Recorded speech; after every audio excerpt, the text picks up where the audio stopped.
I'm Greg Giuliano. I'm an executive coach, organizational change consultant, and author. I believe leaders have the power to shape the future and change people's lives. I also believe people who challenge the status quo and go beyond usual and ordinary are rare. They're willing to go to the edge and push farther, over and over again. When I find these ultra leaders, I love to talk with them. In each episode, I talk with ultra leaders to learn how they do what they do and how they keep growing as leaders. I promise you a full dose of ultra leadership from other ultra leaders just like you in every conversation. We're at the edge of another episode. Let's jump in. Welcome to Ultra Leadership. My guest today is Dr. Brad Cooper. I'm really looking forward to this conversation. Brad, let me tell you a little bit. Brad is a human performance junkie, self-described. He seeks out insights to optimize reality for individuals, teams, and organizations. He's been doing that for 35 plus years. He has a PhD in performance psychology. He's a national columnist for over 20 years. He's had his research reviewed, peer-reviewed, and published in journals all around the world. 5 books under his belt, and he's a sought-after speaker around the world. I think most impressive to me as a middle to back of the packer in ultra events, he's completed 11 Ironmans, 4 times in the big show at Hawaii. The world's fittest CEO. I can go on and on. Oh, by the way, he's also CEO of U.S. Corporate Wellness and the co-founder of Catalyst Coaching Institute. It's my pleasure to welcome to the show today, Dr. Brad Cooper. Welcome, Brad. Greg, it's good to be here. Thanks for the invite. Your bio is so impressive to me. You're a fantastic leader and you work with lots of leaders as well. So I really was looking forward to our conversation today. I like to start out with a big win right out of the gate. And I like to ask really smart people what they're reading or listening to. So what book are you recommending to folks these days? Yeah, it's a good question. And it's one that we like to banter about at lunches and that kind of stuff. I don't generally recommend a book to someone. I like to recommend a strategy because the book, just like exercise or eating plans, the one that's best for you isn't necessarily the one that I'm using, et cetera, et cetera. So I generally like to have people consider a different strategy. And that is instead of just grabbing the latest hot book off the New York Times list, look at having 3 going simultaneously. So pick something from, the 1200s or the 1800s or the 1600s or something like that. Some classic that you can just kind of have on your shelf and you pick it up once in a while. Something that is more in the, 10, 15, 20 years ago. And then one that is brand new. So the 3 I have going right now are Leo Tolstoy's War and Peace. I'll probably have that one going for a long time. Those of you who have ever had that on your bookshelf know it's about 1,400 pages. And then Julia Cameron, The Artist's Way is one I'm reading right now that would be kind of in that middle zone. And then the more recent book, I think it's a 2016, 2017 book that I just finished, Cal Newport's Deep Work. Really enjoyed that one. So that would be my example, but it doesn't mean I necessarily would recommend that to you. It depends on what you're going through right now. I love that. Thank you. Have some fiction going all the time, have some nonfiction going all the time kind of guy. And it's been a long time since I've heard someone mention The Artist's Way. Fantastic book that I enjoyed when I looked through it a few years ago. Awesome. So let's play match game. I like to ask leaders, for me, the through line in my work is intentionality. And I like the leaders that I work with to be really intentional. And so I always play this game with them of filling in the blanks. I am a blank leader who helps others blank. How would you fill in those blanks? Just off the top of my head, I'd probably say high energy or something along those lines that helps others by modeling a little phrase I like to use, better than yesterday. I think a lot of times we, especially in the health and wellness world, try to tell people the right answer, and there's no such thing. The right answer is better than yesterday. So whether that's, activity levels, eating, relationships, finances, whatever it is your focus right now, that whole idea of don't try to be Greg, don't try to be Brad, don't try to be Sally, just be you a little bit better than yesterday. And if we can just keep doing that on a minuscule basis, think of where you'll be in a year. Think of where you'll be in 3 months. Yeah.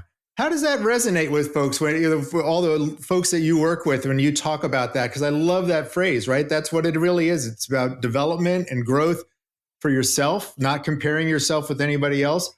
How does that resonate when you talk to folks about what's developing that better than yesterday mindset?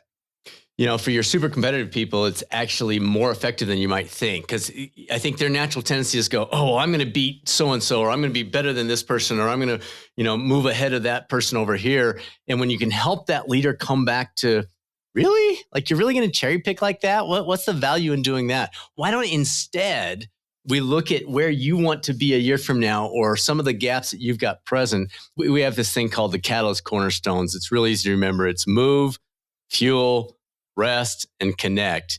And when you have people ponder those four, almost always, maybe always, we see a little gap in our own lives of, oh yeah, I'm great with my exercise. I've got the move down, Brad. Okay, cool. Fuel, I'm good there. Okay, so rest, fail. Let's look at that option there, because that's going to influence all the other things. So yeah, I think if you can help people not do the knee jerk, I've got to beat Joe or Sally or whatever, and instead think, how can I enhance or optimize who I am and where I'm heading, and then see the influence that has on my team and my organization, my community, and my world, then that's where the power really takes over. Yeah, it comes down to energy management, doesn't it, right? Kind of. You and I both enjoy endurance activities, so I think this will resonate with you. Energy management, maybe, if we take into account that we can actually bring our level of energy up another level. So it's not energy management in the form of you've got this bag of energy and you've got to decide where to put it. My perspective is, if we identify the key steps on move, fuel, rest, connect, the bag gets bigger. So now I don't have to say, oh, I can only give, 20 milligrams of energy to this work project because I got to save the other 70 for this thing over here. All of a sudden I've got 400 milligrams, not just 100, and I can utilize that in whatever way needs to be utilized. Absolutely. I love it. Yeah. So you've heard a lot of stuff over the years. So what's the worst leadership advice you've ever heard someone give? There's probably a lot of funny ones that you get on this. The thing that pops into my mind is very similar to the book question. I think bad leadership advice is pretending like I know what your situation is and then giving you advice. So I think leadership advice in general is, I don't want to say a waste of time, because sometimes there's a little something in there, but if it's not preceded with a lot of questions and a lot of pauses and a lot of pondering and seeking out, well, so Greg, tell me a little bit more about your situation. Well, tell me about how your team is. Well, tell me about where they've been. Tell me about the turnover, the history, the financial pressures, the schedules, that kind of stuff. So I think jumps out to me was the worst advice is when we think we have the right advice. Yeah. We're trying to give advice without context, right? So it's like, It doesn't work. So you're a leader, you've got an organization, you're out speaking, you're doing all kinds of stuff. In terms of your leadership and running your organization, what takes up most of your time? I think I might grab that question and say, I don't think anything takes my time. I think if I'm an effective leader, I'm investing that time. And I'm saying that, but I don't always do it, Greg. I do let things take my time. But in theory, my goal is to never let anything take my time, but to instead sit down and say, what matters most? Where will the impact be the greatest? How can I help move things forward or have the greatest impact or support the people on my team, whatever it might be, and then invest my time in that. So nothing is taking time. Only the choices that I'm making allow me to invest that time, if that makes sense. Yeah, the reason why I ask it, and I love the nuance that you have about taking your time versus where you place your time. The reason why I ask it is I worked with a bunch of CFOs a number of years ago, and I asked them. We were in a conversation with a bunch of early career, high potential folks, and I asked them, what do you spend most of your time doing? Because somebody in the room asked, what do I need to learn in order to become a CFO someday? And all the CFOs went around and said that they spend maybe 10% of their time, if that much, looking at spreadsheets and doing quote unquote CFO stuff. That most of their time was in conversations with people and teams and coaching and mentoring people. So that's why I asked that question. Yeah, I would say the choice to invest time ends up, keep in mind, we're a smaller organization. So I don't have a team of 500 people I'm overseeing in various layers. So the majority of my focus time will be creating, developing, creating a personal vision, an organizational vision, and the spin-offs of those things, and then walking those out into reality. Yeah, it sounds like it's, helping your organization, your team, and your people be better than yesterday. Sounds pretty good. Okay. So last 60 days, biggest lesson that you've learned? Last 60 days. We are in a phase of our company that I'm pretty pumped about, and that's been kind of developing and simmering below the surface for the last probably 30 days or so. When we launched U.S. Corporate Wellness in 2007, the name U.S. Corporate Wellness was perfect because we offered broad-based employee wellness programs nationally. So U.S. wellness for corporations. My buddy would always introduce me going, hey, this is my friend Brad. He's in the U.S. doing corporate wellness. So it's U.S. corporate. And he had a lot of fun with that. But over time, coaching has become our forte. We've become known for health, wellness, and performance coaching over the last 17 years. And as we've gone through that process, we have EAPs reaching out to us. We have companies reaching out to us. We have partners, wellness companies that don't want to do coaching that want us to do it for them, whatever it might be. And so that coaching piece has gone from being a part of what we do to being, it's who we are. Yeah. And I think that's really been the aha moment is as I'm thinking about who are we as an organization, are we still U.S. corporate wellness? And the decision we've made is no, we are coaching. And so we're actually in the midst and not even public yet. So people listen to this, you're ahead of the curve. We are going to shift over to Catalyst Coaching 360 in the next 6 months. And we're really excited about that because that's who we are. We're Catalyst, we're coaching, and we do it 360. And that's who we are, what we do. I was reading something this morning. Tom Peters, a guy we've had on the Catalyst 360 podcast. And he always talked about, who was the guy from the Grateful Dead? Jerry Garcia. Jerry Garcia used to say, don't just be really good at what you do, be the only one who does what you do. And that phrase just keeps going through my head over and over of, yeah, we can do wellness, we can do all these things, but we're the only ones who are really, really good at the customized, formatted, nationally board certified coaching. So anyway, you got me on a soapbox there. I'm super excited about it. Well, congrats. No, it's exciting, right? You're giving birth to, it's an evolution. Exactly. I love it. So you, in your coaching, what advice do you, we don't usually give advice as coaches, but when you do get asked for advice, what's the advice that you share the most with younger leaders?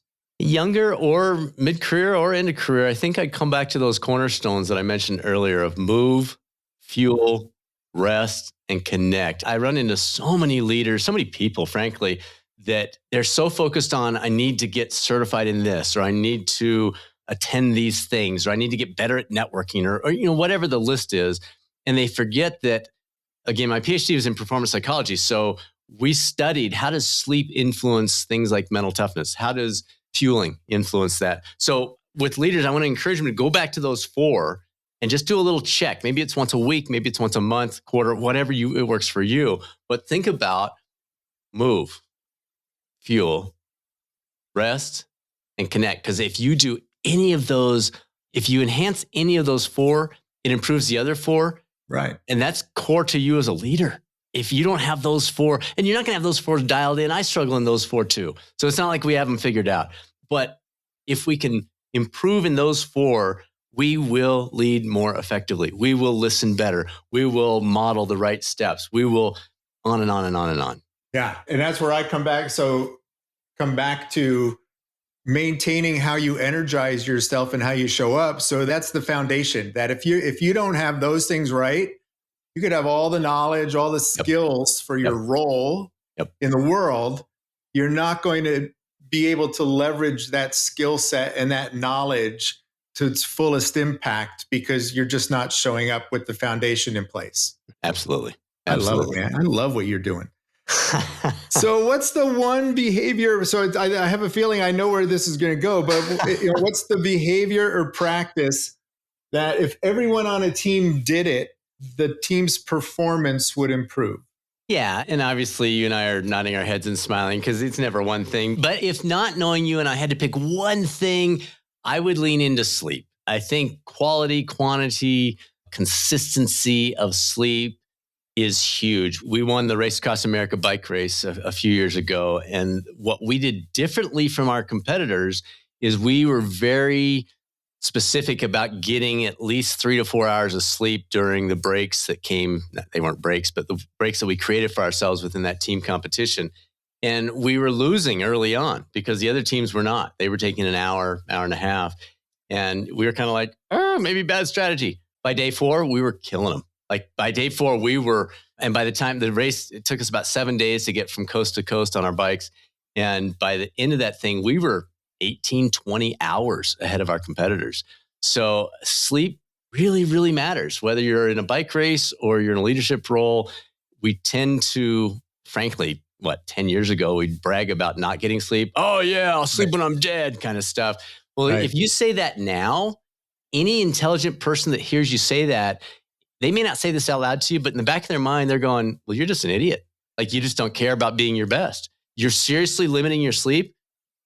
Then you don't want to lead us as well as you can. You don't want to have this company do as well as it can because the research is so ridiculously out there right now that's just a red flag. If you find yourself saying that, you better have a second voice that goes, wait, what am I doing? That's a terrible idea. Yeah, I love it. So you're the first person who has said sleep when I asked that question, and I love it. So I hope everybody listened to it, rewind, play it again, turn up the volume. It's really important because I usually go, oh, we should communicate. We should do this or that. Yeah, but you got to be ready to show up. And I agree with you. That's a big one. So let's go to the edge a little bit. I always ask leaders, when I coach leaders, they tell me everything that they do that they're awesome at.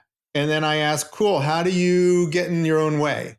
And so put you on the hot seat here. How do you get in your own way sometime? Yeah, I do it all the time. So I give you a ton of examples, but I would say my most consistent gap is I try to ramp up too quickly. So whether it's this idea of us reimagining our company to be exclusively coaching focused, I'm sprinting right out of the gate. Or if it's training for a marathon, I'm going too fast to build my mileage or to add in tempo runs or track work or whatever.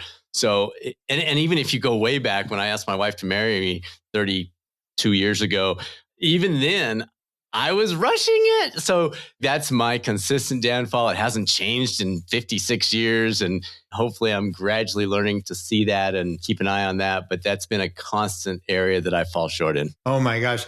My son and I, same way. So the gun goes off and we go out way too fast, right? So, I have to tell myself, before a race, okay, go out slow and then slow down. Because otherwise, hey, Greg, it's a 50K and you're only at 20 and you're dying. It's like, dude, you went out too fast. Come on. Yeah. Or even in the training piece, no doubt. Yeah, I love it. I love it. So today, what are you grateful for? What are you most grateful for today? Our family is just unbelievable. We're just so fortunate. Our kids are all within an hour. They're all married. We had 3 weddings over an 18-month period. Congrats. We love the people they're married to. And we spent a lot of time together. And it's just, I'm an incredibly fortunate man to be married to Susanna. She's an amazing woman. And the fact that in addition to being a lucky husband, I get to be a lucky dad on top of that. That was a super, when you said that, I'm like, oh, that's a gift. I love it. I love it. Well, congrats on all the weddings, and kids are the best. I love it. So final thoughts. I want to give you a chance to tell us where we can find you and listen to you. So tell us about the podcast. Tell us where we can find you. And then after that, I want you to pretend this is your commencement, and you're giving a commencement address. And how do you close your commencement address? And it can't be, I'm Batman, because Michael Keaton already took that one. So tell us where we can find out about you, where we can find you out on the web, and then give us your commencement address close. Sounds great. If you're on Twitter, I'm at Catalyst, the number 2 Thrive. Email. Always love getting questions. So you can send it to bcooper@uscorporatewellness.com, or just go on our Catalyst site. Just go to catalystcoachinginstitute.com and put Brad somewhere in the subject line and it'll find its way to me. There we go. And then the podcast, we just released our 250th episode. We've been doing this for a little over 5 years, and it's the Catalyst 360 podcast. You can find it on any of your favorite podcast apps. So appreciate you guys listening, and thanks for the invite, Greg. In terms of commencement, I think the big message I would want to wrap up would be something like, stop trying to connect the dots and just keep creating more dots. Love it. And everybody throws their hats in the air. Woo-hoo! And it's a big celebration. Thank you, Dr. Brad Cooper. I love this. I learned something from all of these conversations. Today, I learned I need a nap. I need to sleep more. I'm going to make myself do that. And I'm going to go for a run now. Sounds like a plan. Appreciate it, Greg. Thank you so much, Brad. And that's Ultra Leadership. Until next time, remember, managers run the present. Ultra leaders shape the future, change lives, and drive better results. If you're enjoying Ultra Leadership, please take a minute and give us a review wherever you find your podcasts. And please stay in touch. Sign up for our Ultra Leadership newsletter at ultraleadership.com. Now, before you jump to your next meeting, I invite you to reflect on what you heard today. What stood out for you? What insight might you want to incorporate into your leadership practice? Until next time, remember, as a leader, you always have the power to shape the future and change lives. So go to the edge and push farther. Thanks for listening.